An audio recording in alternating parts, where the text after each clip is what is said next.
ایک نیک شخص کا بہت بڑا باغ تھا۔ اس نے ایک آدمی کا معمول یہ تھا کہ وہ اپنے باغ اور کھیت کی پیداوار کا ایک اچھا خاصا حصہ غریبوں کو دیا کرتا تھا۔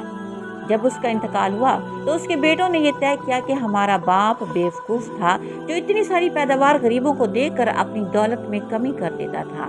اب جو ہم باغ کی کٹائی کریں گے تو ایسا انتظام کریں گے کہ کوئی غریب آدمی وہاں آنے ہی نہ پائے۔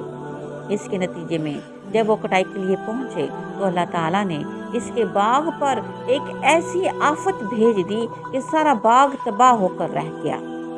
سورۃ قلم میں اللہ تعالیٰ فرماتے ہیں کہ چنانچہ تیرے رب کی طرف سے ایک اچانک عذاب پھر گیا حالانکہ وہ سو رہے تھے، تو وہ باغ صبح کو کٹی ہوئی فصل کی مانند ہو گیا۔ پھر صبح ہوتے ہی انہوں نے ایک دوسرے کو پکارا، یہ کہ صبح صبح اپنی کھیتی پر پہنچو اگر تم پھل توڑنے والے ہو۔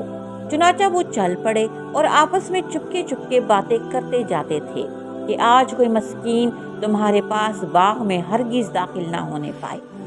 تو صبح صبح وہ نکلے اس خیال میں کہ وہ مسکین کو روکنے پر قادر تھے، مگر جب انہوں نے اس باغ کو دیکھا تو کہا یقیناً ہم ضرور راستہ بھولے ہوئے ہیں، بلکہ ہم محروم ہیں۔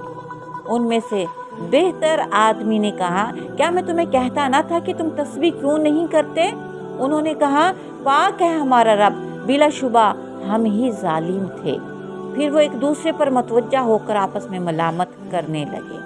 انہوں نے کہا ہائے ہماری بربادی، یقیناً ہم حد سے بڑھے ہوئے تھے۔